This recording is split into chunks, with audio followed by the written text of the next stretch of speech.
Welcome back to Unranked Podcast. Here you have Elijah alongside Grant. We're gonna hop into the Lions Hard Knocks.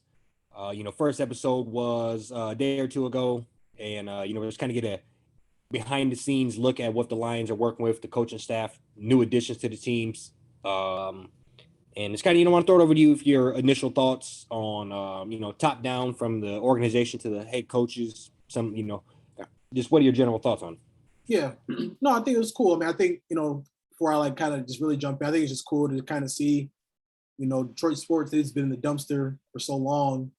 So even being to kind of, you're not saying being put on this is like necessarily saying they're out of it, just with like the Lions in general, but just being in the spotlight is pretty cool. The whole world is kind of see, what drastic improvements that we're making as a team and such. But yeah, I mean, I think with Dan Campbell, he's about what I expected.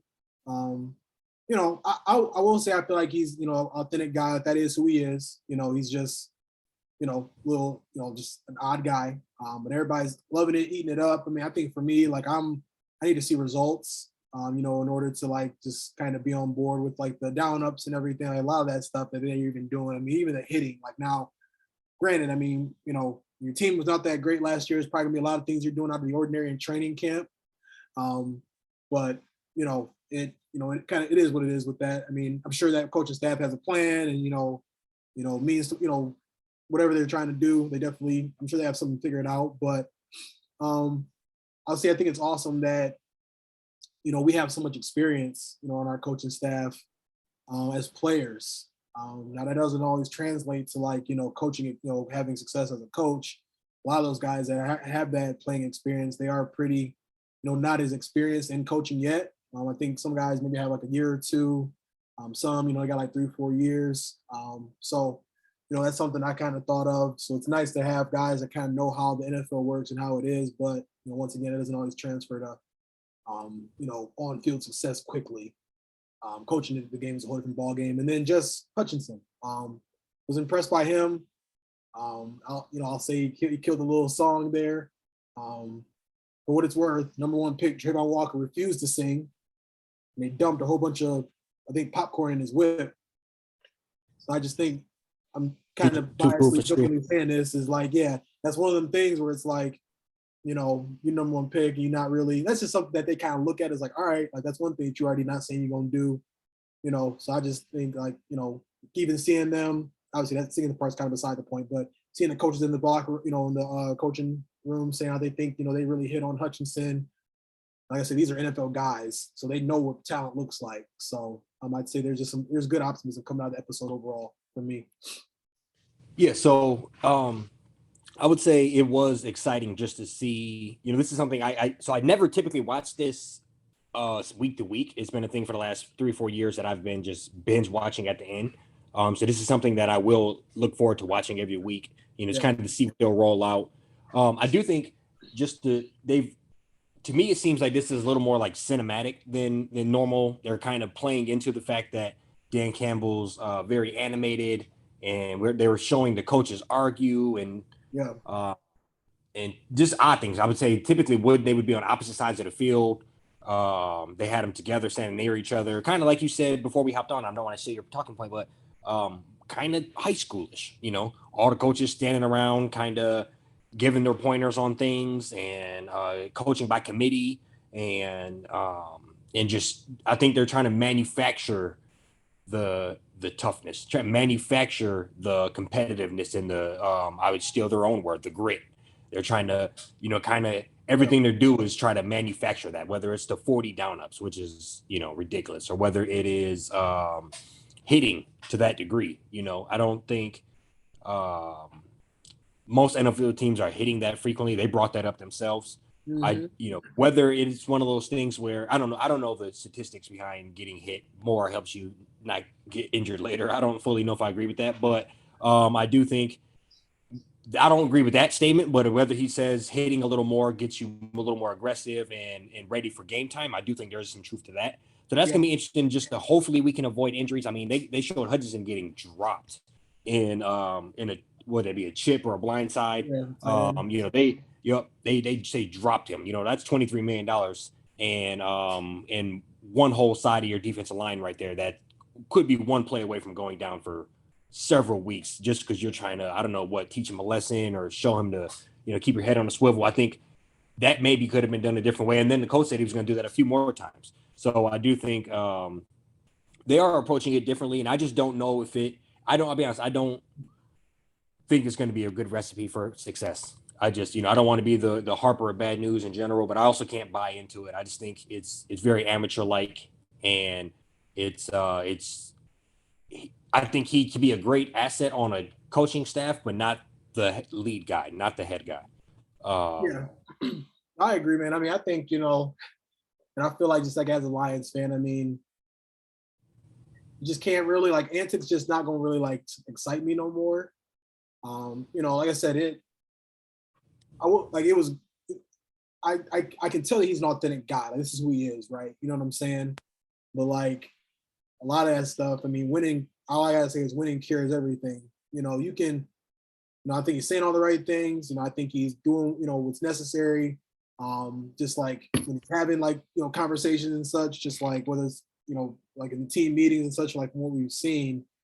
But winning is really like that's just gonna be the end all be all. And I don't know, like I said, I think you hit on it just with the down ups. Like to me, I just like my mind went immediately back to high school where that was just like a punishment, and it's like him doing like a broken wrist or thinks his wrist is messed up or something, and just like, man, I didn't know I was gonna. It's just like, all right, dude, like I'm for me it's I'm not impressed that like 45, 50-year-old doing down ups. We saw our coaches and we was growing up doing the same like in our high school. So, like I don't know. I think like I do kind of like how they're just like I feel like they're kind of like overemphasizing trying to build a culture. And I think that's necessary. Like in the culture. I mean, the last time that culture in the locker room was solid was probably when Caldwell was there. They had like a solid 4 years, made the playoffs. I think 2 out of 4 years. That was the last time they even sniffed a winning record. Patricia came in and just drove it into the ground. Traded away all these players, like left, pretty much got fired and left nothing behind. So I think they are, I feel you. I mean, some of it does look a little unorthodox. I think they're just like they understand like they have to like really, like try to build the foundation. But and I agree with you. They're overemphasizing yeah, trying to build a culture. Yeah. And I get that. But I don't know and I know the NFL is different than a lot of other, like since we've been watching football, they don't hit like that in practice anymore. They've phased that out over the years. So I don't know if this is sustainable. Yeah. I don't know if I do it, I'm just being honest. So but right. I do think, and maybe it could work. Maybe you come out and you're the toughest team out there, I don't know. But and just the other point, I don't want to harper on that too much, but another point I thought was kind of interesting was where the hell is Jared Goff? Like I don't feel like he got maybe 10 seconds of airtime. Yeah. I just kind of feel like people want to see him. At least we do as the Detroit Lions fans, Detroiters, and just what is, I thought that was kind of interesting. I feel like there would be a 0% chance if we had Stafford on his team still that we would have not got a Stafford sit down in the living room at his own house for at least 5 minutes. I was like, it was kind of odd that Jared Goff was kind of like ostracized and not really talked about. It wasn't no emphasis. Maybe, and the weeks will go on, maybe they'll show additional. This is his second Hard Knocks, so maybe they're like, yeah. And I also feel like too, it's like I know sometimes Hard Knocks, and I totally agree with you, but I do know as well like Hard Knocks has been a show that's like we're gonna highlight the the guys that might not make the team. Like you had the number 1 overall pick singing, and then you had the 6th round pick singing. One guy got a $23 million signing bonus, the other one got 100,000. Like, so I just think I know they're always kind of known for trying to like look at like the either the new people that are showing up or like the rookies, undrafted free agents that are trying to make the team. But I feel you. I think that I do. They have to spread the love around and create the stories for sure. I just thought it was interesting. He didn't get very much playing time, and that is probably the key driving point of whether we are successful. Absolutely, yeah. So it'd be interesting to see, like like I said, I already felt like this episode was kind of short to begin with, so I thought that was kind of interesting. I mean, I think it was like straight at like 45 minutes, where it's usually like a full hour, like 59, 1 minute, 1 hour, 1 minute, something like that. But I think this just overall, they said they're kind of following around Hutch a little bit, and yeah, like I said, I know I talked about it a little bit, but he killed that performance. Like I was very impressed by how he was able to go up there and just pull Yeah, that no, off. I agree. It was cool. It was cool. But And just watching him go to work, yeah, versus Sewell yeah, and versus some of the bag work, and I just think you could tell he to me he does seem like the real deal as well. And Sewell, reassuring. Sewell he came on near the end of the year and had a great rookie. He was a rookie last year. Had a pretty good rookie year. So Yeah, I think that is they said still sharp and still. I do think that's a good thing to look forward to is just the two anchors of each side of the line, our last two draft picks.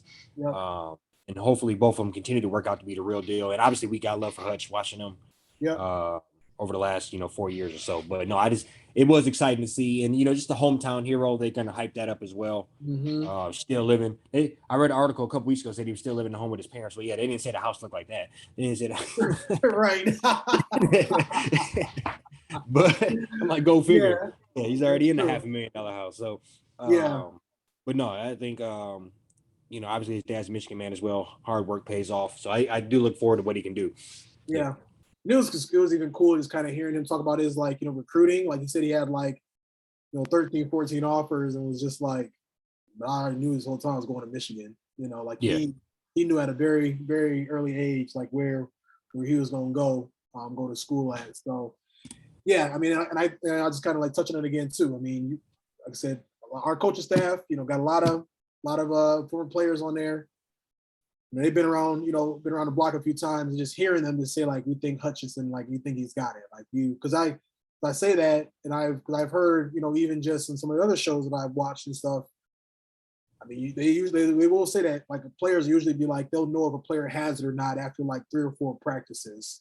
Obviously you have some quarterbacks maybe take a little longer, just kind of taking that next step from year 1 to year 3 or whatever. But they say you can pretty much tell when somebody's got it or not very, very early on, because yeah, I mean they're getting literally thrown. You could be going up against a Pro Bowler. I mean, Sewell, they say he's gonna be one of the best coming up. So yeah, what did you think about Jamal Williams? Just his little thing when they were breaking it down. Yeah, no. So I mean, I do generally like the passion. I think he's last year was his first year on the squad, Yeah. and he's kind of in a unique role itself, where he's been, running backs have a very short life, and he had success for what it was in Green Bay, and then he came over to us, and then a complete change of tide as far as winning and culture, and so I could see being frustrated and just wanted to try to keep it together, and that I do think also we need somebody like that to step up, that is a key contributor, Yep. but also wants to be a leader. Wants to take that on, and also be for lack of a better term, the liaison from the coaches and the players, where he could say somebody has to take that leadership role on, but also where he can, he was sticking up for the coaches then. So that to me that lets me know that there must have been talks on them sidelines of what the hell are we out here doing, and for him, because that I'm reading in between the lines here, because he don't bring that up unless somebody's complaining about the hidden drills and what all that good stuff. So that was a reactionary emotion, I think. Mm-hmm. So, and not wanting to lose it week 1 or practice 1. Right. So because I think, man, just to put a bow tie on it real quick, sorry. keep that thought. I think you need that player liaison where he can stick up for the coaches at that point, but maybe a little bit down the line, he could also go to them and say, hey, maybe you could ease up, or X, Y, Z is coming from the team. No, that's a good point. Great way to and I agree with that. I mean, that's a great way to put it. I mean, to kind of position yourself as that guy that can, be a leader for the players. Also kind of go back to the coaches and be like, hey, it's week 7. We don't, pad really need pads Wednesday. You know what I'm saying? Yeah, no, you hit it on the head. I mean, I think it'll be interesting to kind of see how that goes and how that unfolds. Because on the flip side, it's all right, I do feel like when you were as bad as they are, as they were last year, I mean, I feel like you do kind of gotta do a little more. They're probably you're gonna do a little bit more hitting than Tampa Bay Buccaneers. That's that's a well-oiled machine, to where it's here, got some uncertainty at the quarterback position. Defense was last in every category pretty much last year. Like there's some, there got to be some kind of disconnect where people like they try to figure out like, do y'all want to really hit people and like stop people or like what? You know what I'm saying? So, but yeah, hopefully it's like, that's early training camp. They kind of just, easing in. Like now you got pregame or preseason games coming in, so you don't want to be, worst thing. Like obviously you never want anybody to get hurt, and no matter what the time or place is. But there ain't nothing worse than watching a starter go down in practice, from like a contact drill and be out for, set amount of time or, go out in like a preseason game. Like you kind of, if it's going to happen, you want that at least. Like, all right, like it was week 7, week 9, something like that. And something just kind of went wrong. But you're right. They do got to be mindful of that. Because that's one thing. Like last year, I mean, you had, I think Hutchinson was hurt for the rest of the season pretty much. DeAndre Swift was hurt on and off. Goff was hurt. Like, we had, Okuda was hurt. So no, I agree. But according to them, if we do the most hitting, we will be this healthy. yeah. But like I said, it's got to be a fine line. Yeah. I'm being a little, facetious there. But I think, I do think, I don't know. I'm just like, I do think you can turn up the intensity with the hitting, but also ultimately it comes down to game plan. Because I'd be willing to bet at this point, damn near every one of them boys can tackle. Men can tackle. Yeah. It probably comes down to the players we actually have, and then the scheme, and it gets a lot bigger. I don't want this to be one of them. When things aren't going well, the coaches are turning it all on the players. Still, when when coaches make things work with subpar teams all the time, if you have a good enough system. So that's kind of what I'm looking forward to. I just don't want to be sold the fool's gold of, hey, we're going to be the toughest team out there because, it comes, we have to win games. The vibe I'm getting is like scrappy, you know what I'm saying? Like, and I don't, that's kind of like, like you want to be physical, but like I said, it is, the hitting you're going to need some in training camp, but it is kind of like, man, you know what I'm saying? Like, these guys going to the ground. Like they was out there like really, really, running through each other and stuff. And, but to me, sometimes I do kind of get the vibe. It's just like, oh, we're going to be scrappy. We're going to bite kneecaps. You know what I'm saying? Where it's like, instead of like, no, we're just going to like, be more physical than you are at the point of attack. We're going to win the line of scrimmage. Like, I don't know. I'm just kind of, talking out loud there and just being a little bit pessimistic, but that's the vibe I get too.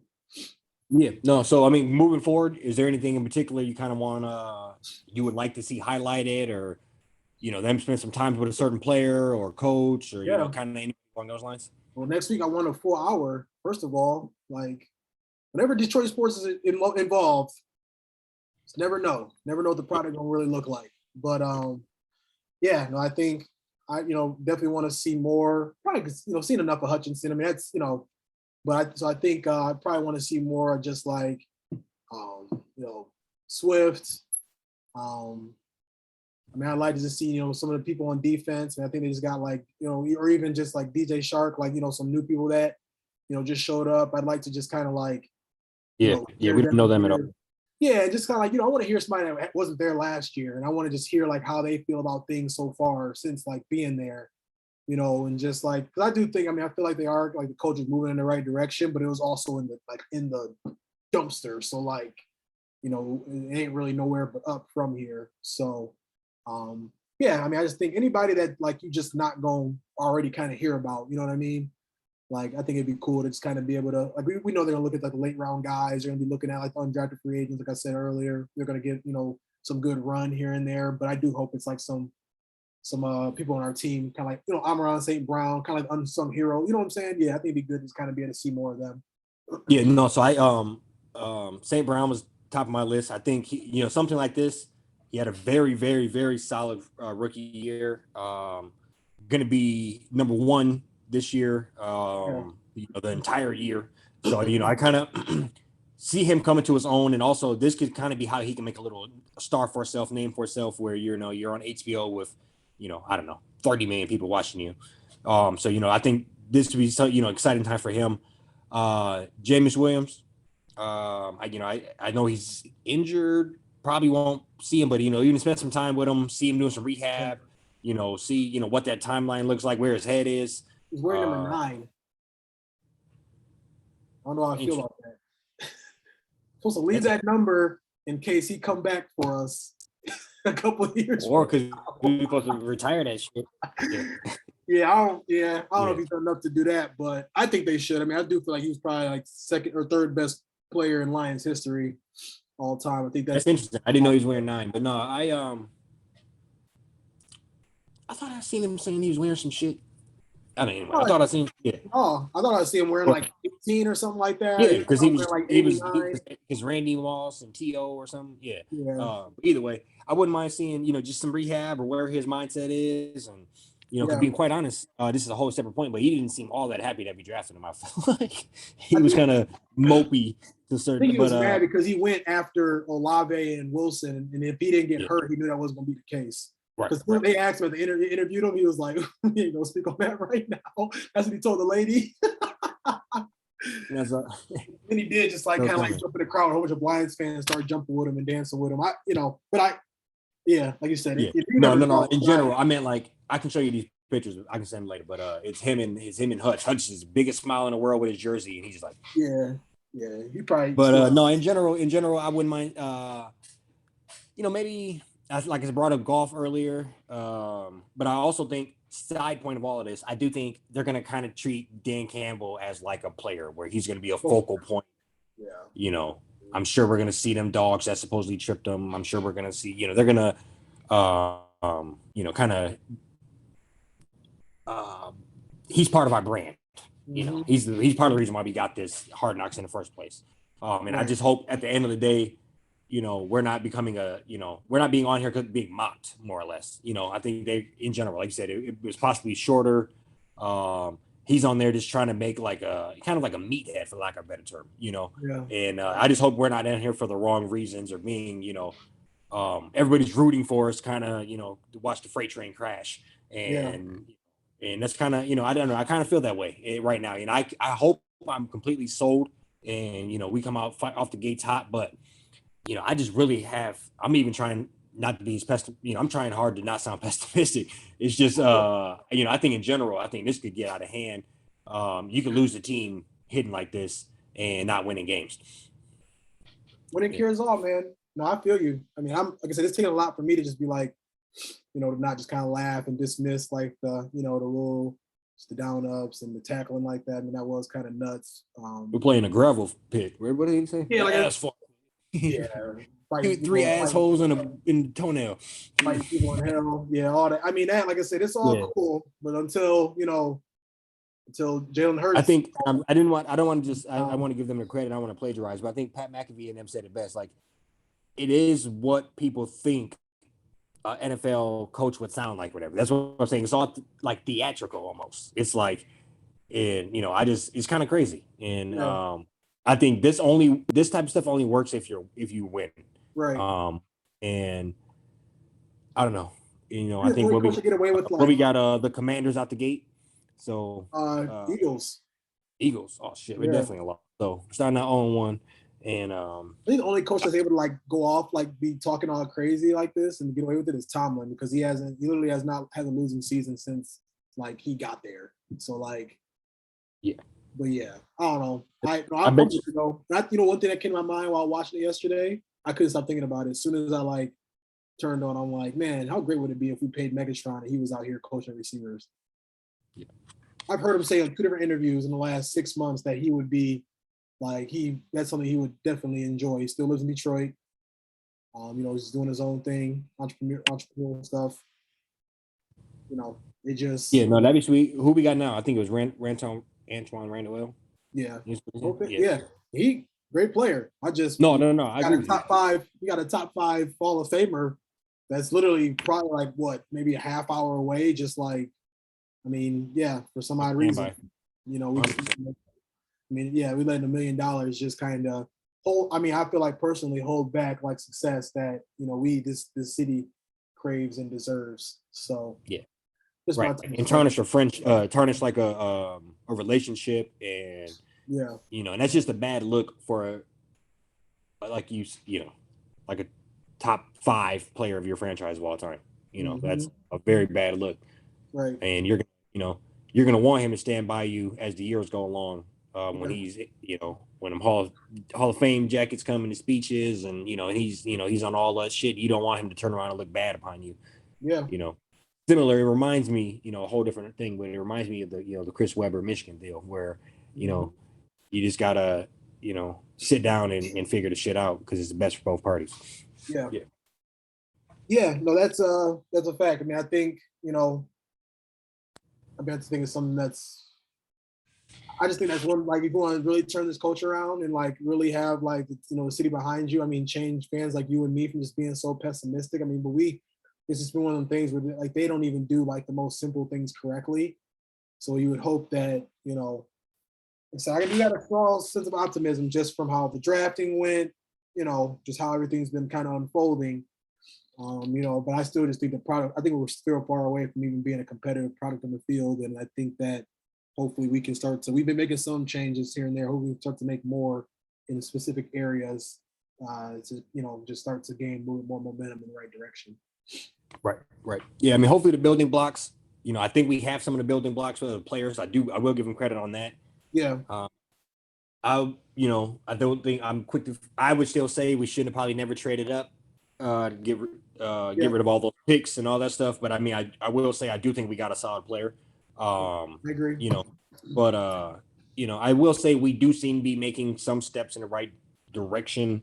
It just might not be as fast as it could be. Yeah. How many wins do you think this year? Kind of wrap up with that. Yep. Sorry, you broke up a little bit. How many wins? I just want to ask. How many wins? How many wins I predict? I think we'll be at 3 last year. I mean, I'm giving us like 5. I'm gonna say 6 and 11. Yeah. And he ain't gonna get fired. No. Nope. No, he'd have to do that the following year they'd probably be like, okay. Well, all right. So minimum amount of games. If he runs it back 3 wins again, they gonna bring him back.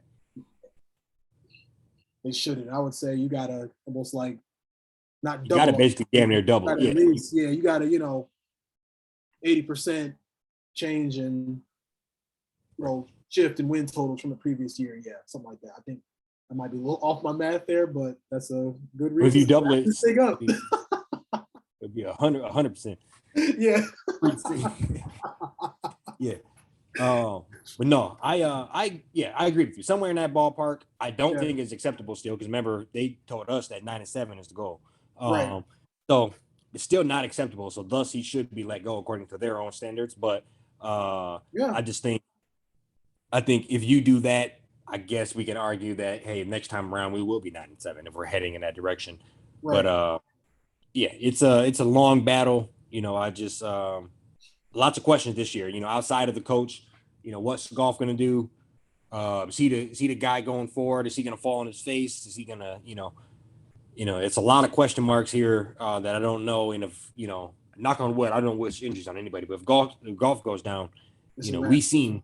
Yeah, I mean, he wasn't. He's a couple steps back from, obviously a few steps back from Stafford, but whoever was behind him was 10 steps behind him.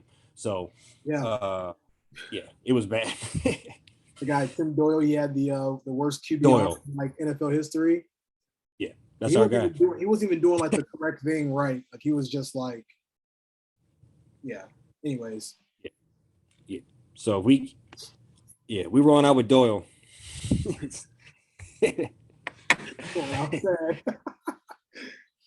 Yeah, got anything else for the people? Yeah, no, sir. I think we'll be back at you this weekend and maybe next week after after another Hard Knocks. But things should obviously ramp up once football season kicks off officially.